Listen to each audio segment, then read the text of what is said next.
Pumpkin Smasher by Cody Zellers.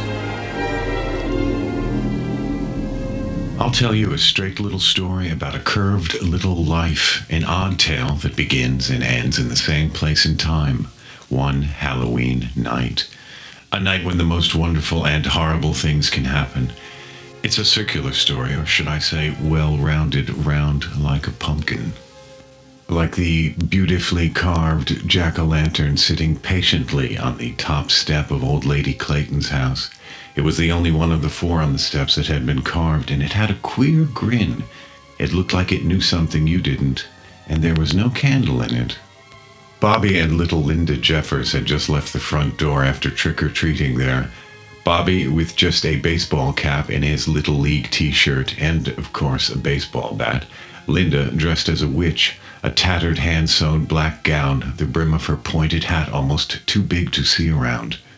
"You didn't even say trick-or-treat or Happy Halloween, Bobby," said little Linda. "I only want the candy," said Bobby. "This is baby crap." "Well, you could at least be nice. Nice to stupid people who give away candy for free. I don't like nice, I like fun," he said, "and I know what would be fun." He turned around to make sure Miss Clayton was no longer at the door. He lifted his bat. "No, Bobby," said Linda.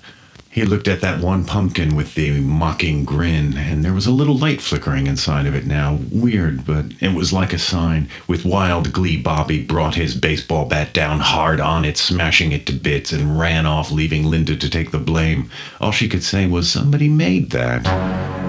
Bobby spent the rest of the night taking candy and smashing pumpkins. You could kind of say it became a way of life for him, and after 25 years of taking and smashing, he had become a wealthy corporate lawyer, and on a Halloween night, in a neighborhood of mansions where no one has carved jack-o'-lanterns or homemade anything, Bobby, now Robert, is arguing with his girlfriend. "You let crazy Linda take my daughter trick-or-treating?" And she answered, "She loves her Aunt Liddy. You know that. You don't have the time. What's the harm?" "The harm is that my sister will make her as stupid and sentimental as she is. I can buy that girl all the candy she could ever dream of. Linda just does this crap to make me look bad." "I think Linda just wants to give her something simple and wonderful, that's all."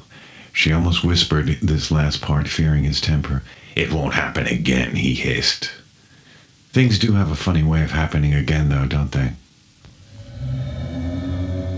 That night, Robert woke with a sudden shudder.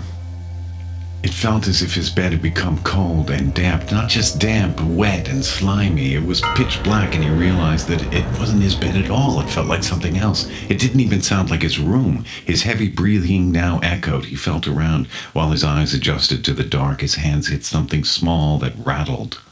He grabbed it with both hands. It was a tiny box of matches. This was insane. Was this a nightmare? Had he been kidnapped? He shakily lit a match, then stood up. Everything around him was orange. A vast, curved wall was in front of his face. He turned around and could see the front. It was made to resemble the face of a giant jack-o'-lantern. A jack-o'-lantern with a weird, smirky smile. He must be in some kind of parade float, but it all looked so wet and real. Booming voices came from outside.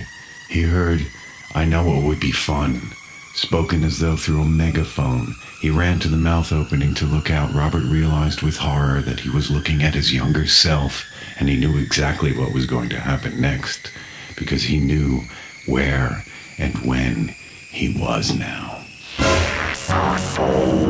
He tried to scream, but his voice was too constricted to make a sound. The giant Bobby lifted a baseball bat that looked as big as a grain silo and swung it down hard.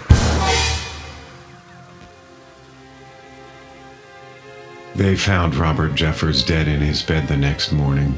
Well, not just the bed. Some of him was splashed on the wall and curtains. Now we know why that jack-o'-lantern was grinning. Happy Halloween.